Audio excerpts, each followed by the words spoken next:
Si tu penses que pour pouvoir trouver la prochaine future crypto-pépite qui pourrait faire x100, voire même x1000, il suffit de regarder les nouveaux coins qui sont listés sur Binance ou encore de regarder dans le top 1000 de CoinMarketCap ou CoinGecko, laisse-moi te dire que tu passes à côté de 80% des réels projets de crypto-pépites. Car les crypto-pépites, c'est un petit peu comme les bons coins à champignons. Beaucoup de personnes en parlent, mais peu de personnes savent réellement où ils se trouvent et où il faut regarder. Aujourd'hui, je vais te partager les endroits où moi je regarde pour dénicher des pépites crypto avant tout le monde, mais également mes différentes techniques et méthodes d'analyse pour faire le tri parmi tous ces projets. Alors, c'est parti.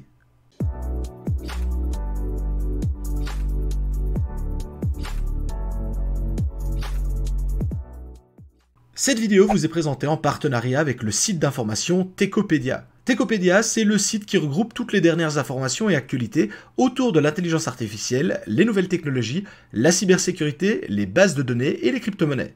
Sur le site, vous retrouverez donc des articles rédigés au jour le jour afin d'être au courant des dernières news de l'écosystème IA, mais également des articles plus complets et plus poussés sur certains domaines bien précis du secteur, comme par exemple comment protéger votre smartphone ou votre PC contre les logiciels malveillants et les hackers. Par la même occasion, vous pouvez retrouver de nombreux articles faisant le pont entre le monde de la blockchain et des crypto-monnaies avec celui de l'intelligence artificielle, narratif qui a énormément le vent en poupe actuellement. Ils viennent d'ailleurs de sortir un gros dossier sur le staking avec les projets de crypto-monnaies en lien avec ce consensus et la façon d'y participer. Et pour finir, on est tous d'accord pour dire que le monde de l'IA peut être relativement complexe à découvrir pour un néophyte, notamment au niveau du vocabulaire utilisé. C'est pour cela que vous retrouverez sur le site un dictionnaire qui vous permet d'en apprendre plus sur les termes employés dans le milieu. De quoi avoir de bonnes bases pour la suite de votre aventure. L'accès au site est totalement gratuit, donc n'hésitez pas à y jeter un coup d'œil, le lien vers celui-ci est en description. Merci à eux pour le soutien et bonne vidéo à tous. Comme je te le disais dans l'introduction de cette vidéo, les bons coins à champignons pour trouver des crypto-pépites, ils sont relativement rares et il y a peu de personnes qui en parlent. Mais aujourd'hui, je vais te parler d'un site qui pourtant est relativement connu, mais qui est souvent très mal utilisé, voire même pas du tout utilisé par les dénicheurs de pépites. Je veux bien entendu parler de Bitcoin Talk. Bitcoin Talk, c'est vraiment le forum de référence si tu veux en apprendre plus de manière générale sur la blockchain et les crypto-monnaies. Mais surtout, si tu es à la recherche de projets relativement méconnus, voire même pas encore connus, qui viennent seulement de débarquer sur le marché, eh bien c'est l'endroit parfait pour les retrouver, car tout projet qui se veut un tant soit peu sérieux, viendra réaliser sa présentation sur ce forum qui est présent depuis de nombreuses années maintenant. Pour cela, rien de plus simple, rends-toi directement sur le site Bitcoin Talk, je te mets bien entendu le lien en description, et lorsque tu vas débarquer sur le site, tu vas avoir les différentes thématiques qui vont s'offrir à toi. Celle qui va nous intéresser ici particulièrement va se situer dans la catégorie des crypto-monnaies alternatives, les fameuses altcoins, et notamment puisqu'on va chercher des nouveaux coins qui viennent d'apparaître sur le marché, on va se rendre dans l'onglet Announcement, donc vraiment les annonces de projets. Comme je te disais, si le projet est un tant soit peu sérieux, il viendra automatiquement faire sa présentation sur le forum, et c'est notamment déjà un gage de sérieux vis-à-vis de la communauté. Dans cet onglet Announcement, on retrouve vraiment la totalité des projets crypto-monnaies qui se sont lancés. On retrouve notamment quelques posts intéressants, j'en ai pris quelques-uns pour vous en parler, notamment un certain Vitalik Buterin qui venait présenter à ses tout débuts un projet du nom d'Ethereum et où on avait vraiment les premières bribes d'informations en ce qui concerne le projet. Et d'ailleurs, comme tu peux le voir, le post date de janvier 2014, donc vraiment avant le lancement officiel d'Ethereum via son ICO. On retrouve également d'autres projets, comme par exemple Monero, qui lui a été également lancé en avril 2014, donc vraiment avec la toute première présentation. Alors je sais, depuis le temps, certaines images ne sont plus disponibles pour illustrer le post, mais vous retrouvez vraiment toutes les informations sur la crypto-monnaie en question, et ici dans notre cas sur Monero, avec notamment les premières sources pour télécharger le wallet, comment en miner, les caractéristiques spécifiques, on retrouve notamment l'algorithme qui sera au tout départ du Kryptonite, la supply qui est limitée, le block reward, etc. etc. Bref, c'est vraiment une mine d'informations. Et pour terminer, pour vous montrer qu'il n'y a pas que des anciens coins, on retrouve par exemple ici Kaspa, lui aussi avec toutes les informations sur la présentation du projet, comment va fonctionner le Kaspa, son Block Explorer, son GitHub, etc. etc. L'endroit pour télécharger le wallet officiel. Donc vraiment, le forum Bitcoin Talk et notamment cette section Announcement est ultra qualitative puisque tous les projets qui vont se lancer vont venir faire justement leur présentation sur cette session. Donc vous l'aurez compris, des projets, il y en a des tonnes et des tonnes. On peut regarder qu'ici, il y a pratiquement 1021 pages à scroller. Donc oui, il y a largement de quoi faire. Maintenant, encore une fois, il y a un moyen de réaliser par exemple un tri plutôt rapide, parce que généralement, dans les titres des projets, vous avez déjà quelques informations qui sont données. Donc par exemple, pour Pyrrhine, on a, donc c'est un projet de crypto-monnaie qui fonctionne à l'heure actuelle en GPU, minage GPU, Proof of Work. Ce sera un Ghost DAG avec un bloc DAG. Donc par exemple, ici, vous pouvez très rapidement faire le tri sur les différents types de projets qui potentiellement peuvent vous intéresser ou au contraire ne vont pas du tout vous intéresser. Et arrivé ici, je vais vous donner quelques astuces et conseils, notamment basés sur ma méthode, pour faire de l'analyse plutôt rapide des projets, afin de réaliser un premier tri, et de la sorte après que vous puissiez creuser plus en profondeur les projets qui vous intéressent. Alors forcément ici, je vous ai dit, c'est ma méthode d'analyse. Vous allez peut-être avoir une méthode qui est différente. Ma méthode n'est pas meilleure qu'une autre, mais comme il faut bien que je vous donne quelques points de comparaison, je vais me baser sur ce que moi je sais faire de mieux, à savoir me baser sur ma propre méthode d'analyse pour notamment ces microcaps. Et vous devez également savoir que l'ensemble des points sont plus ou moins à égalité. Il n'y a pas un élément qui est meilleur qu'un autre. À l'heure actuelle, par exemple, on entend énormément parler de tokenomics, c'est vraiment le point central pour beaucoup. Sauf que malheureusement, la tokenomics, ça ne fait pas tout. En effet, si vous avez une tokenomics qui est parfaite, mais à côté de ça, vous avez une team qui va vous scammer tout simplement parce que les mecs derrière sont extrêmement mauvais, ça vous fait une belle jambe d'avoir la tokenomics parfaite. Et le contraire est vrai aussi. Si vous avez une équipe qui est très bonne, mais qu'à côté de ça, la distribution des coins est vraiment catastrophique pour les utilisateurs, c'est vraiment pas une bonne chose non plus. Donc vous l'avez compris, il n'y a pas un point qui va vraiment ressortir par rapport à tous les autres, mais c'est plutôt un ensemble de points qui vont vous donner soit un drapeau vert, vous pouvez y aller, ou au contraire un drapeau rouge, et là il vaut mieux pas s'y risquer. Et en ce qui me concerne, le premier point que je vais analyser, c'est l'utilité globale et générale du projet. Si par exemple on a un projet dont le but c'est de baguer les pigeons, j'en sais rien, j'invente, ok, sur le papier c'est peut-être sympa, mais c'est pas ça qui va attirer les foules. Donc vraiment, comprendre ce que le projet cherche à résoudre comme problématique et comment il compte y arriver, c'est un des premiers points qui doit vous impacter.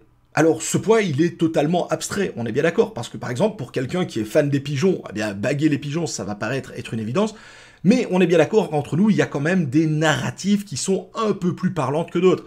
Si je vous parle par exemple de l'intelligence artificielle actuellement, vous êtes plus ou moins d'accord avec moi de dire qu'il y a quand même beaucoup de personnes qui sont intéressées par l'intelligence artificielle, alors que, encore une fois, si le but c'est de baguer des pigeons, vous allez aller chercher une niche d'une niche, et donc ça va être très compliqué pour le projet de se faire connaître, notamment à l'international. Et un autre point qui va découler de celui-ci, c'est l'utilité réelle du coin, du token au sein même du projet. Parce que ça, c'est un gros problème que l'on rencontre sur pas mal de projets. C'est-à-dire que le projet va avoir par exemple une plateforme qui va être hyper intéressante, hyper développée, qui va permettre de faire plein de choses. Sauf que le problème, c'est que son coin et son token, il n'a pas vraiment d'utilité, si ce n'est le financement et l'aide au développement de la plateforme. C'est quelque chose que l'on retrouve très souvent, par exemple, dans les coins ou les tokens liés à des plateformes d'échange, et notamment les DEX, où on va se retrouver avec un coin ou un token dont la seule utilité sera de le foutre dans une pool de liquidité pour assurer notamment la parité avec d'autres blockchains. Mais en dehors de cela, il n'y a pas vraiment d'avantage. Vous n'allez pas avoir de réduction, vous n'aurez pas accès à des offres limitées, etc., etc. Donc, il faut réellement que le coin ou le token en question ait une utilisation au sein même du projet pour qu'il y ait un intérêt justement pour que les personnes puissent s'y intéresser et éventuellement l'acheter. Si le seul but du coin c'est de faire par exemple du staking et qu'en dehors de ça il n'y a rien de plus, c'est plutôt un mauvais point pour le projet. Il faut vraiment que, bien que la plateforme puisse être très intéressante, que le coin ou le token qui en découle ait également une utilité au sein même de cet écosystème. Et déjà rien qu'avec ces deux premiers points, vous pouvez faire déjà un énorme pré-tri sur toutes les crypto-monnaies qui peuvent potentiellement vous intéresser.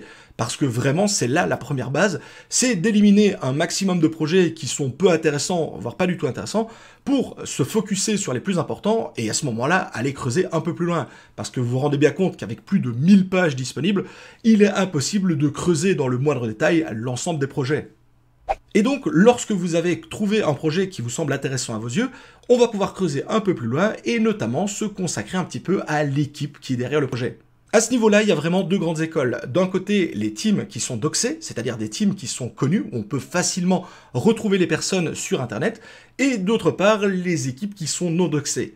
Alors, je dirais que dans 90% des cas, Une équipe non doxée, c'est effectivement plutôt un red flag, puisque effectivement les gens ne sont pas connus, et donc ils pourraient très facilement partir avec la caisse.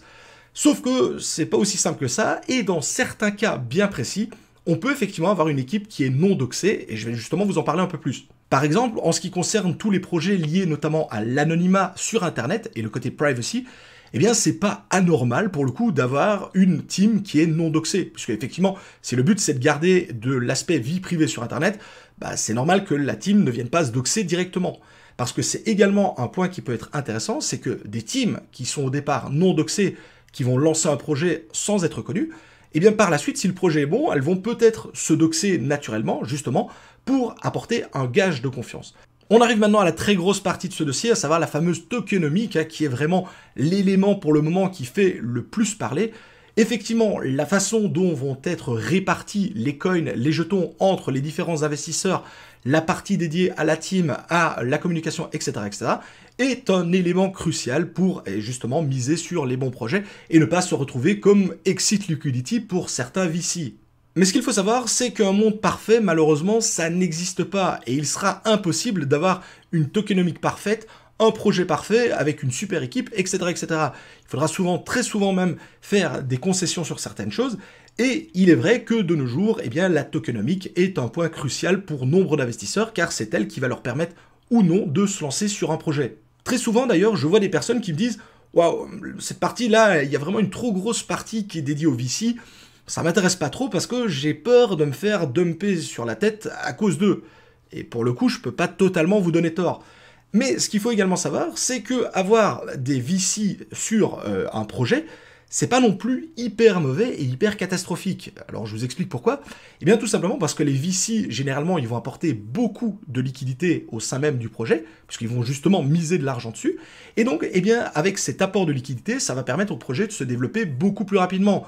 En effet, un projet par exemple qui aurait aucun VC en son sein, on va peut-être avoir un ou deux développeurs qui vont travailler sur le projet après journée, parce qu'à côté de ça, ils auront un vrai job. Lorsque vous avez des VC, vous pouvez recruter une équipe complète de développeurs qui vont bosser à plein temps, et donc ça va permettre de faire les choses beaucoup plus rapidement. Donc, est-ce que ça veut dire que automatiquement, parce qu'il y a des VC, c'est un drapeau rouge? Pour moi, non, clairement pas. C'est un point de réflexion qu'il faut voir, il faut voir quelle part leur est allouée. Mais dans certains cas, ça peut même être un gros avantage, parce que ça va permettre de scaler et donc d'évoluer beaucoup plus rapidement que si le projet avait dû évoluer de façon organique. Et le projet, d'ailleurs, s'il avait même dû évoluer de cette façon-là, aurait pu même finir dans le mur, tout simplement parce qu'il n'aurait pas su rencontrer son public, alors bien même que le projet peut être excellent. Donc en résumé, en ce qui concerne la tokenomics, vous devez regarder quoi? La part qui est allouée aux développeurs, s'il y a eu un pré-mine, si une partie est allouée à la communication, au marketing, si une partie est allouée à des VC, la partie qui est restante pour les investisseurs classiques, et idéalement il faut que cette partie-là soit la plus grande, afin justement de ne pas être le dindon de la farce, mais encore une fois, de nos jours, une tokenomics parfaite avec un projet parfait et une team parfaite, ça n'existe pas les amis, il faudra parfois faire des concessions. Et d'ailleurs, en parlant de concessions, par pitié, arrêtez de comparer des tokenomics de projets qui fonctionnent en Proof of Work avec des projets qui fonctionnent en Proof of Stake. Ce n'est pas du tout la même méthode de distribution et de génération des coins. Donc, ne comparez pas le top coin en Proof of Stake avec un top coin en Proof of Work. Vraiment, pour moi, on ne peut pas les comparer, tout simplement parce que ça ne fonctionne pas du tout de la même manière. Et pour terminer sur cette partie analyse de projet, je voudrais également aborder deux points qui, à mes yeux, sont très importants. Le premier, c'est le secteur d'activité du projet. En effet, en ce qui me concerne, je vais éviter volontairement certains secteurs, par exemple notamment le secteur du médical. Alors je sais qu'il y a des personnes qui vont trouver que c'est génial justement d'avoir des projets de blockchain et de crypto-monnaie en lien avec le médical, mais d'après moi, c'est un secteur qui est extrêmement complexe parce qu'il est énormément régulé.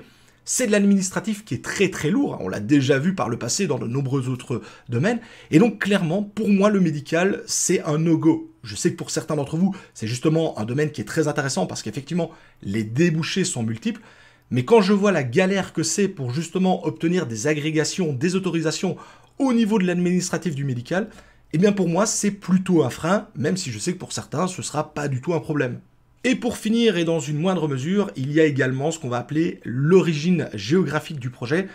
De manière générale, je ne sais pas si vous le saviez, mais les projets francophones, ou du moins français, ont plutôt mauvaise presse à l'international. Pour très souvent fréquenter justement des forums et des discords américains et anglais, eh bien c'est vrai que les projets francophones n'ont pas trop une bonne réputation, et donc il est vrai qu'un projet qui serait justement issu de ce milieu-là aura beaucoup plus de mal à percer à l'international que d'autres projets. D'ailleurs, en projet francophone, le seul qui est réellement à l'heure actuelle vraiment percé à l'international, c'est Tezos. Et c'est un des rares parce que, effectivement, pour les Américains et les Anglais, la France et les pays francophones de manière générale sont assimilés au projet scam, parce qu'il faut le dire, à une époque, il y en avait pas mal. Et donc, les investisseurs, justement, qui sont anglo-saxons et également des pays asiatiques, vont plutôt se tourner sur des projets qui sont développés chez eux plutôt que chez nous. Donc ça, effectivement, il faut le savoir, c'est pas un no-go. Ce que je veux dire, c'est que ce sera effectivement plus difficile pour ce genre de projet de percer à l'international. Et on va pas se mentir, les pays anglo-saxons et les pays asiatiques, ça reste quand même le nerf de la guerre pour les crypto-monnaies. Voici donc pour les grandes lignes en ce qui concerne l'analyse de projets et notamment de microcaps. Mais vous vous en doutez, c'est absolument pas une science exacte, hein. On ne déniche pas des crypto-pépites tous les jours. C'est vraiment un travail à temps plein qui demande des heures et des heures d'analyse et de recherche pour potentiellement dénicher une crypto-pépite. Et encore, des fois, ça se passe pas comme on l'aurait imaginé et ça peut même être un coup dans l'eau. Et d'ailleurs, en parlant de crypto-pépites, un autre point qui est très intéressant au niveau du forum Bitcoin Talk, c'est de rechercher des projets pour tout ce qui va être le fameux spec mining. Alors cette partie de la vidéo, elle est plutôt à destination des mineurs de crypto-monnaies, mais vous devez savoir que vous avez également une session dédiée aux altcoins en minage, que l'on retrouve juste ici, et où vous allez pouvoir retrouver également tous les projets de crypto-monnaies qui fonctionnent en Proof of Work, aussi bien minage CPU, GPU que ASIC, et où exactement comme dans la session Announcement, vous allez retrouver tous ces projets qui fonctionnent en Proof of Work. C'est un très bon endroit justement pour trouver ces projets de crypto-monnaies encore relativement méconnus, voire même parfois pas du tout listés sur les plateformes traditionnelles. Vous ne les retrouverez pas sur un What2Mine, un Hashrate.no ou sur un Mining Pool Stat. Ça vous permet d'avoir vraiment l'exclusivité en avant-première sur bon nombre de mineurs. Mais encore une fois, il faudra mettre la main à la pâte et faire vos recherches parmi cette énorme liste de coins qui sont disponibles. Mais si votre but, c'est de faire du spec mining sans pour autant être parmi les premiers des premiers sur le projet, vous devez savoir que sur le site Mining Pool Stat, donc qui est bien connu pour retrouver les différents pools de minage des différents projets, vous avez notamment l'onglet ici New Coin, qui vous permet notamment de retrouver tous les nouveaux projets de crypto-monnaies qui viennent d'être listés, et ce, en Proof of Work. Donc on a vraiment toutes les informations en ce qui concerne les différents projets. Ici, par exemple, je prends le KagoPow, on retrouve, donc ce sera le sigle Kago, ce sera du script, donc là, pour le coup, du minage ASIC. Il est estimé à 3 jours, en tout cas, par rapport à son listing sur Mining Pool Stat. Donc on voit que c'est vraiment un projet qui est tout récent. On a la taille de la blockchain, le nombre de pools qui le proposent, le hash rate, etc., etc. Donc, cette session au niveau de Mining Pool Stat, ça permet d'avoir très facilement, en un coup d'œil, le listing des différents coins qui sont actuellement proposés. Et plus forcément vous prenez des projets qui sont jeunes, plus vous êtes early sur le minage de celui-ci, mais accessoirement, plus vous allez également prendre de risques, vous vous en doutez, parce que forcément, un projet qui a 3 jours, eh bien, c'est pas quelque chose de comparable à un projet qui a déjà plusieurs années de développement derrière lui. Et pour finir sur mes bons coins à champignons, je vous propose ce site, DropTabs. Alors, à première vue, vous allez me dire, il n'y a rien de spécial, TK, c'est un CoinMarketCap ou un CoinGecko-like, on retrouve exactement la même chose avec les listings des différentes crypto-monnaies, les évolutions de leur prix sur 1 heure, 24 heures, 7 jours, etc. etc. Donc là-dessus, vous allez me dire, ok, c'est bien sympa, mais pourquoi est-ce que j'utiliserais DropTabs plutôt qu'un autre site comme CoinGecko ou CoinMarketCap ? Eh bien parce que sur ce site, on retrouve des catégories et des points qui sont très intéressants, notamment cette session sur tout ce qui va concerner les investisseurs et les VC. Vous allez retrouver notamment les plus gros VC, les plus grands groupes d'investissement, par exemple Jump Trading, Paradigm, etc., etc. Et vous allez avoir toutes des informations sur ceci, notamment si ce sont des groupes d'investissement sérieux ou non, mais surtout les projets sur lesquels ceux-ci sont investis. Donc par exemple sur Paradigm, on voit qu'ils ont investi sur Uniswap, sur Atom, en tout cas sur des crypto-monnaies qui sont dédiées à Uniswap, Atom, sur Lido, sur Maker, etc., etc. Ça permet d'une certaine façon de vous positionner également avec ces grands groupes, parce que, encore une fois, comme je vous le disais dans la vidéo, Avoir des VC sur un projet, ce n'est pas forcément une mauvaise chose, parce que généralement, les VC, ils sont là pour faire de l'argent, et donc si vous avez moyen de prendre le vol avec eux, eh bien ça pourrait vous permettre justement d'empocher également de l'argent, tout simplement parce que vous allez miser sur les mêmes projets qu'eux. Également, dans un autre domaine, vous avez les funding rounds, donc à savoir les cycles d'investissement. Donc on voit vraiment où on est sur les évaluations, les préévaluations, la type de catégorie de crypto-monnaie, etc., etc. Donc vous obtenez vraiment des détails techniques sur les différents projets de crypto-monnaie et où ils en sont. On voit par exemple que pour Startail, ils sont au niveau de la série A. Pour Gigastar, ils sont au funding round. Là, ils en sont pour Glyph au niveau de la seed, etc., etc. Ça vous permet également de savoir à quel moment vous pourriez vous positionner sur ce type de projet. Est-ce que vous seriez plutôt au tout début ou au contraire à la toute fin? Et pour parfaire votre analyse, vous avez également la partie Token Unlock qui va tout simplement vous donner justement les données en ce qui concerne les libérations de coins et de tokens pour certains projets, avec notamment le ROI qu'ils ont réalisé depuis leur investissement au sein de l'ICO, la supply en circulation, la partie qui va être distribuée, quand aura lieu le prochain unlock et de combien, etc., etc. Ça permet notamment de vous positionner pour ne pas justement acheter un coin juste avant une énorme libération de jetons où les personnes qui ont investi très tôt pourraient être intéressées de dumper, notamment si leur investissement est largement positif par rapport à l'ICO. Ici, on voit par exemple que pour SEI, on est sur un 7,36 fois votre mise. Donc de ce côté-là, on pourrait se dire que les personnes qui sont rentrées au moment de l'ICO, ils ont de fortes chances de vendre, et donc ça vous permet justement de savoir quand vous positionnez.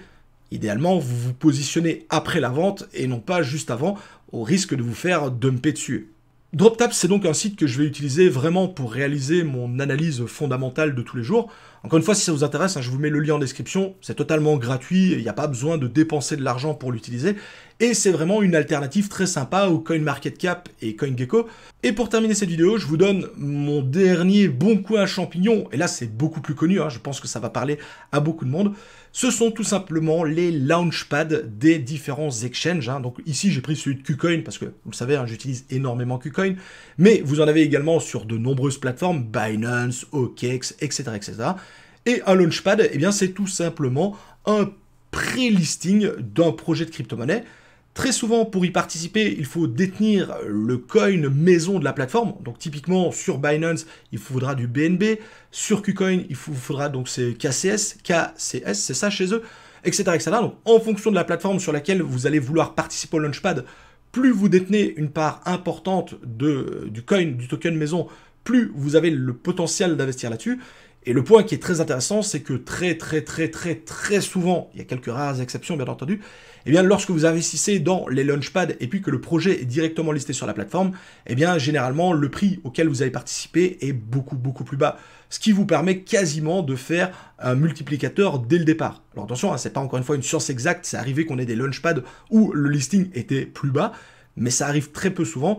Il y a donc un intérêt de se concentrer plutôt sur un launchpad en particulier, parce que le problème c'est que si vous voulez être sur le launchpad de Binance, de OKEx, de KuCoin, etc., eh bien il va vous falloir beaucoup d'argent dans les coins maison. Si vous avez un gros portefeuille, c'est bien entendu possible, mais si comme moi votre portefeuille est plutôt limité, eh bien je vais préférer me concentrer sur un launchpad en particulier. Et moi en ce qui me concerne, j'ai pris celui de KuCoin parce que vous le savez, KuCoin liste énormément de projets. Ils ont donc pas mal de launchpads associés à cela, et donc pour moi c'est une bonne façon de participer à des coins qui sont relativement jeunes. On n'est plus vraiment non plus sur de la pure recherche de crypto-pépites, puisque pour le coup, c'est accessible à tout le monde et c'est très visuel, vous l'avez vu, vous avez toutes les informations, donc très facilement n'importe qui peut y participer, mais ça reste pour moi une belle opportunité d'investir quand même très tôt sur certains projets de crypto-monnaie, et notamment juste avant leur listing officiel sur la plateforme en question. Vous l'aurez compris, la recherche d'ultra low cap et de crypto pépites, c'est pas donné à tout le monde. Ça demande pas mal de temps à investir. Et donc effectivement, si vous avez 20 minutes de temps à y consacrer, c'est vrai que ça va être plutôt compliqué par rapport à une personne qui va pouvoir y consacrer des heures et des heures. Mais en ce qui me concerne, je pense vraiment qu'avec les données et les datas que je viens de vous partager, il y a déjà largement moyen de se positionner là-dessus. Alors, vous ne ferez peut-être pas partie des tout premiers investisseurs, mais croyez-moi, c'est rarement le cas, mais ça vous permettra justement d'investir quand même relativement tôt sur les projets et ainsi pouvoir potentiellement profiter de la hausse qui pourrait être très importante si justement vous avez bien sélectionné vos différents projets. Encore une fois, ce que je vous donne ici, c'est pas une baguette magique qui va vous permettre de faire justement un tri parfait. Il y a des moments où vous allez vous planter, c'est tout à fait normal. Mais en ce qui me concerne, je préfère vraiment voir le verre à moitié plein plutôt qu'à moitié vide, et je pense que c'est une très bonne façon de tenter l'expérience, et notamment de faire vos premières armes sur la recherche d'ultra low cap et également de crypto-pépites. Et d'ailleurs, si vous avez fait vous-même vos propres recherches et que vous avez déniché des projets ultra low cap et que vous souhaiteriez les partager avec la communauté, n'hésitez pas à passer par l'espace commentaire. D'ailleurs, ça me permettra également d'y jeter un coup d'œil. Et je vous rappelle, pour ceux que ça intéresse, que maintenant, le mardi sur le live de midi à 13h, on fait justement de l'analyse fondamentale ensemble pour dénicher et analyser les crypto-pépites que vous avez pu trouver. Comme d'habitude, si la vidéo vous a plu, je compte sur vos likes et vos partages. Si vous n'êtes toujours pas abonné à la chaîne, n'hésitez pas à cliquer sur ce bouton s'abonner et activer la cloche, c'est la meilleure façon de soutenir mon travail.